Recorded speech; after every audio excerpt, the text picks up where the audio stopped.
Example देखो क्या कहता है, show that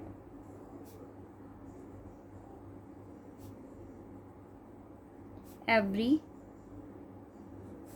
odd prime number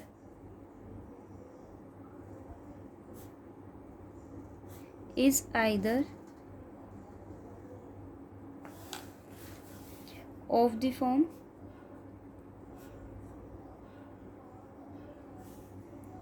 4k plus 1 और 4k minus 1। k आपके पास क्या है, कोई भी इंटीजर है। वो ये कहता है कि मैं अगर कोई भी ऑड प्राइम लूँ सो उसकी दो ही फॉर्म्स होंगी, या तो वो किस फॉर्म में होगा 4k plus 1, या फिर वो किस फॉर्म में होगा 4k minus 1 होगा। फर्स्ट ऑफ ऑल मैंने n को क्या चूज़ किया कि n आपके पास कैसा है, ऑड प्राइम है। n कैसा है आपके पास, ऑड प्राइम है। अब वो क्या कहता है कि आपके पास अगर मैंने n को ऑड प्राइम चूज़ किया है ना, वो क्या कहता है कि अगर आपके पास if v divide n, odd prime है ये v, क्योंकि मुझे क्या चाहिए 4k चाहिए, v डिवाइड n बाय 4। अगर आप n को किससे डिवाइड कर रहे हो, 4 से, n है कैसा, ऑड प्राइम है, it means you have the condition that n equals to 4k plus r and value of r is greater than equals to 0 to less than 4। अब 4 से लेस देन r, 0 से greater than आपके पास क्या condition होती है, 0 1 2 3। Strictly less है तो कहाँ तक लोगे, 4 तक। वैल्यू को सब्सिट्यूट करो, सो n के आपके पास 4 केसेस एग्जिस्ट करें, r की वैल्यू 0 सब्सिट्यूट करेंगे, वैल्यू क्या होगी 4k, 1 सब्सिट्यूट करते 4k प्लस 1, 2 सब्सिट्यूट करेंगे वैल्यू क्या हो जाएगी 4k प्लस 2, 3 सब्सिट्यूट किया तो 4k प्लस 3। अब आप इस नंबर को देखो और इसको देखो, ये कैसा है, इवन है, ये इवन नंबर है, कंपोजिट नंबर है। अब इसको देखो 4k plus 2, it may be written as 2, common लिया क्या है यार 2k प्लस 1, कैसा नंबर हो गया, इवन नंबर हो गया, इवन नंबर हो गया। ये भी इवन है, ये भी इवन है, बट n है कैसा, ऑड प्राइम। मतलब n की दो ही पॉसिबिलिटीज़ हुई, एक क्या हुआ आपके पास 4k प्लस 1 और एक क्या हुआ आपके पास 4k plus 3। 4k plus 1 form आपको चाहिए था, मैंने किसको पिक किया 4k प्लस 3 को, ये 3 है, 3 को मैंने किस फॉर्म में रिड्यूस किया 4k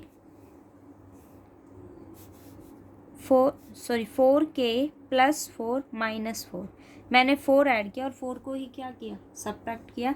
सो 4 इन दोनों टर्म्स में से कॉमन लिया, k plus 1 minus 4 plus 3 is minus 1। मतलब अगर आपके पास ऑड प्राइम्स किस फॉर्म के होंगे 4k प्लस 3, सो आप उसको किस फॉर्म में लिख सकते हो 4k माइनस 1 फॉर्म में। और उसने कहा क्या था कि अगर आपके पास n ऑड प्राइम है तो उसकी दो ही पॉसिबिलिटीज होंगी, या तो 4k प्लस 1 या फिर 4k माइनस 1। ये मुझे शो करना था। नेक्स्ट देखो वो क्या कहता है, show that there are infinitely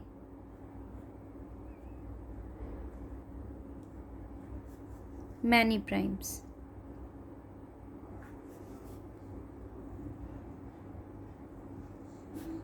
of the form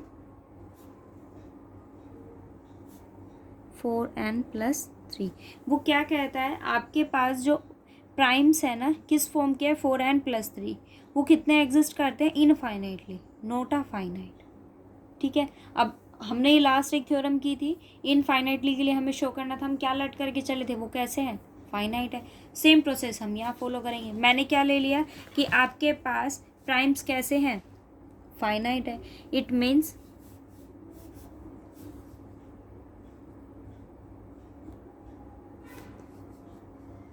number of primes of the form 4n plus 3 is finite, because मुझे शो क्या करना है इनफाइनाइट। तो मैंने क्या लेट किया फाइनाइट। अब अगर फाइनाइट है तो इट मीन्स उसके पास कोई ग्रेटर वैल्यू तो एग्जिस्ट करेगी। फाइनाइट सेट तो वही होते हैं जिसके पास आपकी लीस्ट वैल्यू भी एग्जिस्ट करे और ग्रेटेस्ट वैल्यू भी एग्जिस्ट करे। इनफाइनाइट सेट वो होते हैं जिसका आपको कुछ आइडिया नहीं हो कि मतलब लीस्ट क्या है, सुप्रीमम क्या है, इनफीमम क्या है।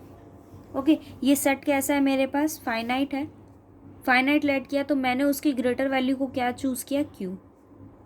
अगर क्यू उसका ग्रेटर है इट मीन्स आपके पास कोई भी वैल्यू, मतलब आप कोई भी वैल्यू चूज़ कर रहे हो वो हर वैल्यू किससे लेस होगी, क्यू से लेस होगी।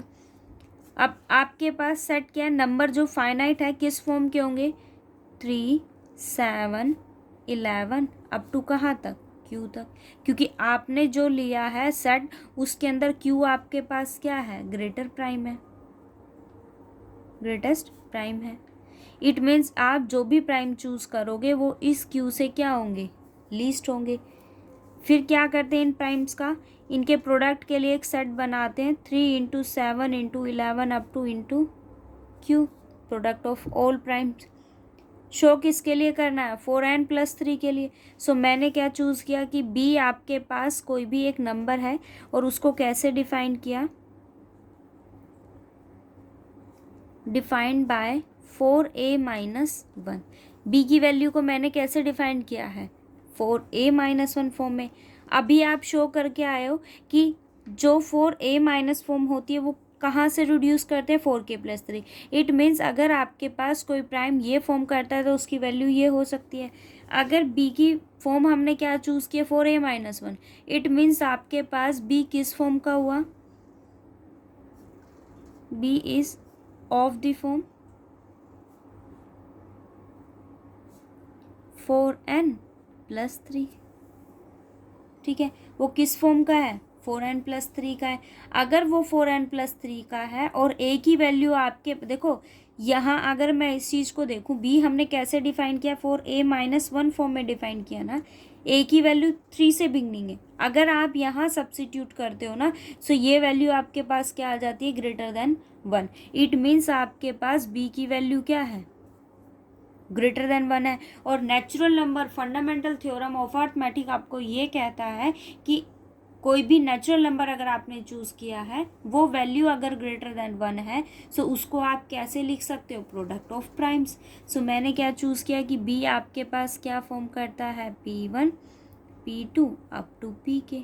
बट बी है किस फॉर्म का, 4a-1। और ये कैसे होते हैं, ओड होते हैं। इट मीन्स आपके पास जो आपने प्राइम्स चूज़ किए हैं वो भी कैसे होंगे, ओड होंगे।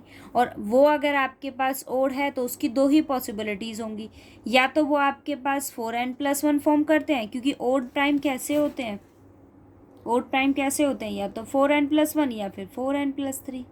जो 4n+3 के फॉर्म के होते हैं उसके पास क्या पॉसिबिलिटीज़ रह जाती है, देखो आपके पास, इसको फिर से देखो, इनफाइनाइटली के लिए मुझे शो करना था, मैंने क्या लेट किया कि वो कैसे हैं, फाइनाइट है। अगर फाइनाइट है तो एक ग्रेटर वैल्यू आपके पास एग्जिस्ट करेगी, वो मेरे पास क्या है, क्यू है। मैंने ए को क्या चूज़ किया कि प्रोडक्ट ऑफ प्राइम्स, क्यू मैंने ये सेट के पास ग्रेटर और लीस्ट वैल्यू एग्जिस्ट करती है, सो मैंने क्या किया, बी को चूज़ किया, आपके पास किस फॉर्म का है, 4a-1 फॉर्म का है। ठीक है, बी आपके पास इस फॉर्म का है, 4a-1। सो जो प्राइम्स अगर आपके पास ये फॉर्म करते हैं वो किस फॉर्म के होंगे, 4b+3 इस फॉर्म का होगा। यहाँ अगर ए की वैल्यू का आप सब्सिट्यूट करो तो ये किससे ग्रेटर होगा, 1 से ग्रेटर होगा। इट मीन्स बी आपके पास किससे ग्रेटर हुआ, 1 से। सो आर्टिकल फंडामेंटल थ्योरम आपको क्या कहती है कि n ग्रेटर देन 1 आपके पास किस फॉर्म का होगा, मतलब उसको आप किस फॉर्म में लिख सकते हो, प्रोडक्ट ऑफ ओड प्राइम्स। अब अगर प्रोडक्ट ऑफ प्राइम्स, लेकिन बी आपके पास कैसा है, ओड है ये, तो अगर ये ओड है सो ये कैसे होंगे, ओड प्राइम्स होंगे। अगर ये ओड प्राइम है सो उसकी दो ही पॉसिबिलिटीज़ होंगी, या तो वो किस फॉर्म के होंगे, 4n+1, या फिर वो किस फॉर्म के होंगे, 4n+3। अब हम बात करते हैं इनकी प्राइम्स की, ये आपके पास 4n+1 फॉर्म के नहीं हो सकते, क्योंकि अगर आप बी का प्रोडक्ट करते हो ना, बी आपके पास क्या है, प्रोडक्ट ऑफ प्राइम्स है, और आपने अभी कहा है कि बी की जो फॉर्म है वो आपके पास क्या होगी। अगर हम इसका फॉर्म देखो, मैंने क्या कहा है आपसे कि ये अगर ओड प्राइम है सो बी की आपके पास प्रोडक्ट ऑफ प्राइम्स की दो ही पॉसिबिलिटीज़ होंगी, या तो वो आपके पास क्या फॉर्म करेगा 4n+1 और या फिर वो क्या फॉर्म करेगा 4n+3। बट अगर ये 4n+1 फॉर्म करेगा, बट ये है किसके इक्वल, बी के इक्वल है। अगर ये 4n+1 की फॉर्म का हुआ इट मीन्स बी को कैसा होना पड़ेगा 4n+1। बट बी को मैंने कैसा चूज़ किया है 4a-1, क्या लग गई, कॉन्ट्राडिक्शन लग गई। इट मीन्स उसके पास पक्का एक प्राइम ऐसा मिलेगा जो किस फॉर्म का होगा, ठीक है। अगर वो इस फॉर्म का है सो आपके पास p जो है वो किसका डिवाइज़र बनेगा, क्योंकि उसके पास एक फैक्टर a तो एग्जिस्ट ही करता है। p किसका डिवाइज़र बनेगा, b का भी, और p किसका डिवाइज़र बनेगा, a का भी। इसको 4 से मल्टीप्लाई करो क्योंकि मुझे फॉर्म क्या चाहिए 4a-b। सो p किसका डिवाइज़र हुआ 4a-b, but value of 4a-b is b किसके इक्वल है 4a-1। यहाँ से b की वैल्यू निकालो, इस ये उधर जाएगा 4a-b equals to 1। It means p किसका डिवाइज़र हो गया। क्या ये कभी पॉसिबल हो सकता है, कॉन्ट्राडिक्शन लग गई। इट मीन्स आपके पास primes of the form 4n+3 कैसे होंगे, इनफाइनाइट होगा, ठीक है। नेक्स्ट देखो, सेम इसी प्रोसेस से आपके पास थर्ड एग्जाम्पल है जिसके लिए वो आपको ये कहता है show that there are infinitely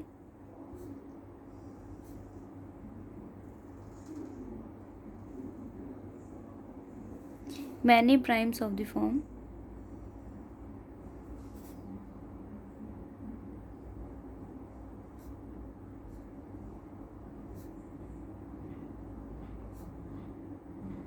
six n plus 5। Same इसी प्रोसेस से आपको इसको सॉल्व करना है, ठीक है। इनफाइनाइट शो करना है, आप कॉन्ट्राडिक्ट करने के लिए क्या लेट करके चलोगे कि वो कितने हैं, फाइनाइट है। आप फाइनाइट लेट करो फिर उनके कंडीशन को कॉन्ट्राडिक्ट कर दो कि आपके पास, जैसे हमने यहाँ क्या चूज़ किया है, हमने यहाँ क्या चूज़ किया था कि वो कैसे हैं, फाइनाइट है, वो फाइनाइट है तो एक ग्रेटर वैल्यू एग्जिस्ट करेगी। प्रोडक्ट ऑफ प्राइम्स हमने लिए, उसको किसका नाम दिया, ए का नाम दिया, और बी को किस फॉर्म में रिड्यूस किया 4a-1 फॉर्म में, ठीक है। अगर 4a-1 है तो किस फॉर्म का होगा 4a+3 फॉर्म का। और प्रोडक्ट ऑफ प्राइम्स है ग्रेटर देन 1 है तो आप उसको किस फॉर्म में प्रेजेंट कर सकते हो, या तो वो 4n+1 होगा या फिर वो 4n+3 होगा। बट बी आपके पास 4a-1 फॉर्म का है सो ये पॉसिबिलिटीज एग्जिस्ट ही नहीं करेंगे। कॉन्ट्राडिक्शन लग गई तो वो क्या हो गया, इनफाइनाइट हो गया, ठीक है।